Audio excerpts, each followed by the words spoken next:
الرحيم. الحضور الكريم، أهلا ومرحبا بكم في هذا اليوم الاستثنائي الذي يشرفنا فيه قامات علمية وقيادات رفيعة المستوى. الأستاذ الدكتور عميد الكلية، السادة الأساتذة الأجلاء وكلاء الكلية، السادة الأساتذة الأجلاء رؤساء الأقسام بالكلية، السادة الأساتذة العلماء أعضاء هيئة التدريس، السيد الأستاذ أمين الكلية والجهاز الإداري للكلية وضيوفنا الكرام.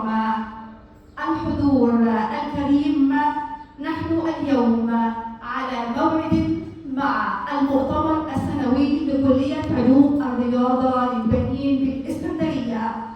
هذا الحدث الذي بات موعدا راسخا في تقويم التميز الأكاديمي والرياضي، ومنصة تشهد على ما تحقق وتفتح الأفق على ما هو آت.